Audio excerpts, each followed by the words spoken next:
کہ میرے مالک نے اس امت پر یہ فیضان فرمایا کہ اس کا قرآن بھی محفوظ ہے اور نبی پاک صلی اللہ علیہ وسلم کا فرمان بھی محفوظ ہے، آپ کی اداؤں کے ساتھ محفوظ ہے۔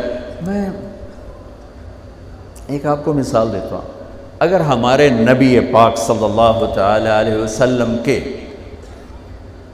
چلنے کا انداز کیا تھا، اگر ہمیں یہ معلوم نہ ہوتا تو کیا فرق تھا؟ کوئی جنت جہنم کا مسئلہ تو نہیں ہے نا، لیکن میں قربان جاؤں ان صحابہ پر اور ان کے شاگردوں پر، ان کے اگلے شاگردوں پر، یہاں تک کہ جنہوں نے میرے نبی کی چال بھی ہم تک پہنچائی۔ میں آپ کو ترجمہ بتا دیں، یمشی تکفیا ویقارب الخطا، آپ تھوڑا کندھے جھکا کے چلتے تھے اور پاؤں چھوٹے رکھتے تھے، کھلا پاؤں نہیں، ایسے نہیں، قریب، پاؤں چھوٹا، کندھے جھکے ہوئے، گردن آگے تھوڑی، اور چال میں تیزی، اتنی تیزی تھی کہ صحابہ کو ساتھ دوڑنا پڑتا تھا۔ آپ چونکہ آپ کے نیچے زمین سکڑتی تھی تو آپ ایسے چلتے تھے اور وہ پیچھے بھاگتے تھے۔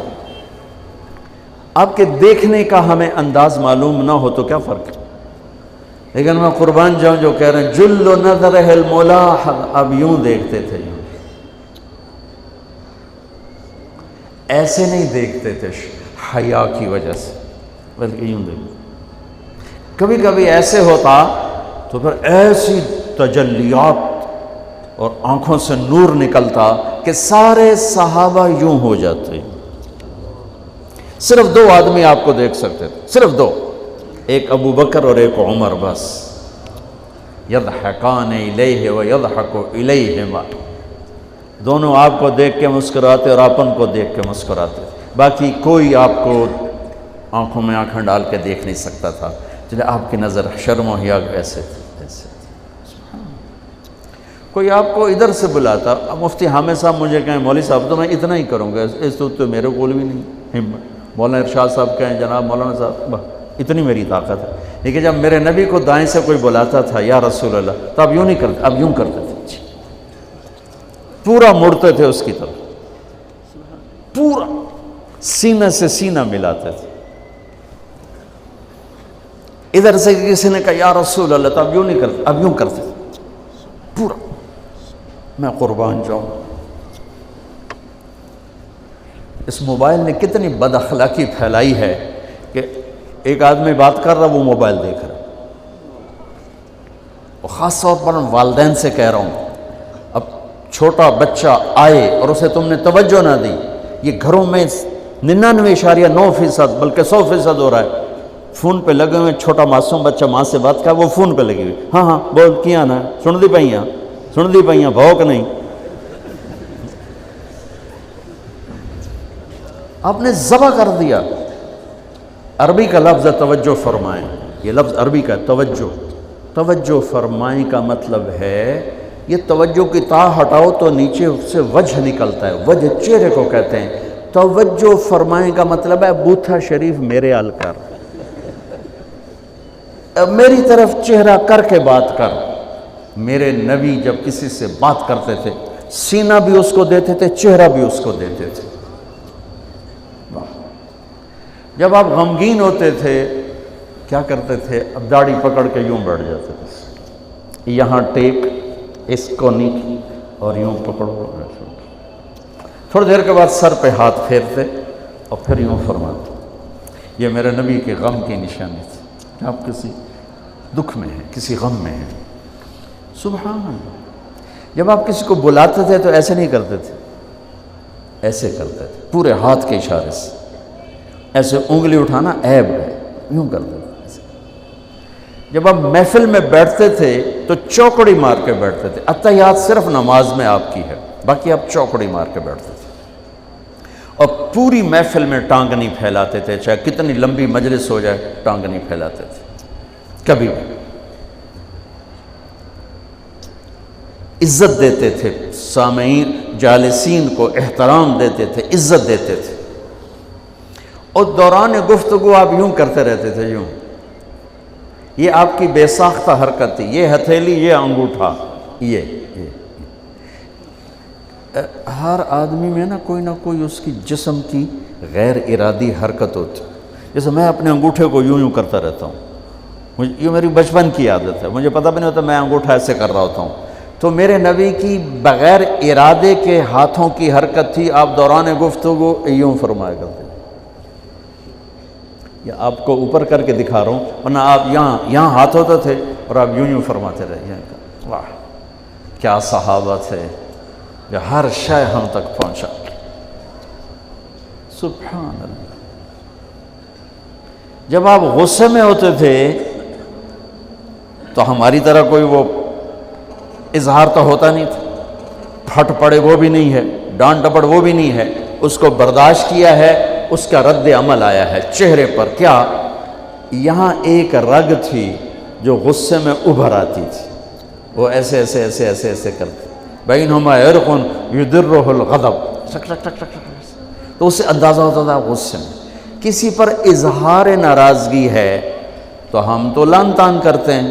آپ کیا کرتے تھے؟ ادھر سے ابو ہریرہ آ رہے ہیں، آپ ان پہ ناراض ہیں اور ان کو بتانا بھی چاہتے ہیں، اور یہ ناراضگی ان کی کسی تربیتی پہلو کی وجہ سے ہے. من تصر لنفسہ لا یغضب لنفسہ ومن تصر لہا. ساری زندگی اپنی وجہ سے نہ کسی پہ ناراض ہوئے نہ کسی کی ڈانٹ ڈپٹ کی. تو جب ادھر سے آ رہا ہے نا ابو ہریرہ اور آپ ان کو اظہار ناراضگی فرمانا چاہتے ہیں تو یوں دیکھا اور ساتھ ہی یوں ہو جاتے تھے. بس ادھر سے انس آ رہے ہیں، آپ ان پہ ناراض ہیں، دیکھتے ہی آپ یوں ہو جاتے تھے. بس یہ اتنا تھا میرے نبی کی ناراضگی کا اظہار کہ آپ لگتا ہے ناراض ہیں.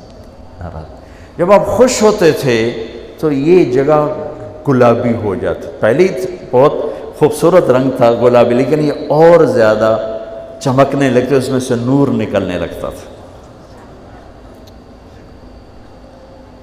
اتنی چھوٹی چھوٹی بات. میرے نبی کی کوئی بات چھوٹی نہیں ہے، لیکن جیسے فرض اور ہے، فرض کفایہ اور ہے، واجب اور ہے، سنت موقدہ سنت، یہ ساری ایسے ہی.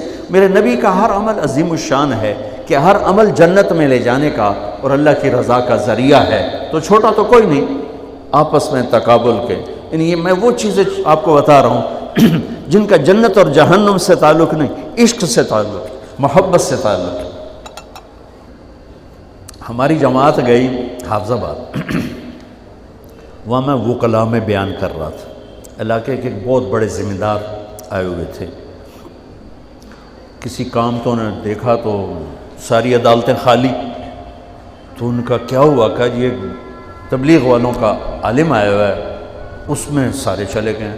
تو اس نے وہ پہلے تو بیٹھا رہا، پھر وہ جو جج کا ریڈر تھا انہوں نے کہا چودھری صاحب ایتھے ویلے بیٹھے ہو اور جا کے گل سن لو. وہ ذرا تبلیغ کو اچھا نہیں سمجھتے تھے. ان کا چلو ویلا بیٹھا سن لو. وہ آگے میں اس وقت اللہ کے نبی کے جانور بتا رہا تھا کہ میرے نبی کی 9 بکریاں تھیں، ان کے نام عجوہ، سقیہ، برکہ، ورثہ، زمزم، اطلال، اطراف، غیثہ، قمرہ. 9 بکریاں، 10واں بکرا یم، اور اس میں قمرہ آپ کی زندگی میں مر گئی. یہ احسان عظیم ہے ان ہستیوں کا جو واقعی اس قابل تھے کہ اللہ نے کہا رضی اللہ عنہ، جاؤ میں راضی ہو گیا، جو مرضی کرو میں راضی ہو گیا. سبحان اللہ. واہ. اور آپ کے اونٹ تھے 2 عسکر اور ثعلب، اور آپ کے خچر تھے عفیر اور دلدر اور فضہ، اور آپ کے پاس گدھے تھے 2 عفیر اور یعفور، اور آپ کی اونٹنیاں تھیں عذبہ، جدعا، شہبہ، قصوہ، اور آپ کے گھوڑے تھے لزاز، تراز، لحیف، سجل، سکب، سبحہ، ورد، یعصوب، یعبوب. یہ آپ کے گھوڑوں کے نام. ایک گھوڑے کا نام تھا ورد. کیوں تھا؟ جیسے گلاب کا پھول نمایاں نظر آتا ہے، وہ گھوڑا ایسا حسین تھا کہ گھوڑوں میں نمایاں نظر آتا تھا. سبحہ ایک گھوڑے کا نام تھا. سبحہ، سبحہ تیرنے کو کہتے ہیں. ان لک فی النہار سبحا طویلا. اس گھوڑے کا نام سبحہ کیوں تھا؟ جب وہ دوڑتا تھا تو لگتا تھا جیسے پانی تیرتا جا رہا. خیر میں پھر لمبا چلا گیا. وہ جو تھے نا چودھری صاحب، وہ بیان سن رہے تھے. وہ گئے واپس گاؤں. تو اپنے امام کو بلایا، کہا مولانا صاحب ایک مسئلہ دسو کی اپنے نبی دی بکریاں دا نام کی ہے؟ وہ آکھن لگا یہ بھی کوئی مسئلہ ہے؟ اگے ہے تے بھاویں نہیں، میں تو آج دس ساڑھے نبی دی بکریاں دا نام کی؟ اسا کہا مسئلہ ہی کوئی نہیں تے میں دساں کی؟ اسا کہا تو آج تک میں نو پٹی پڑھائی ہے کہ اے نبی نو نہیں مندے تے اے نبی دے گستاخ ہیں، میں ہونے انہاں دے مولوی دی تقریر سنی ہے وہ تا نبی دی بکریاں نو مندیں تو آنا نبی نو نہیں مندے، ہون تو جماعتاں نو روکیا میں تنو کھلے پھرے سا۔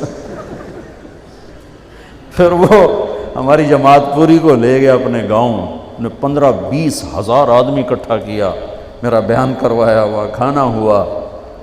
تو میں قربان جاؤں، آپ اسی سلسلے کی کڑی چل رہے جنہوں نے نبی کے علم کو لیا، آگے دیا، پھر آگے دیا، پھر آگے دیا۔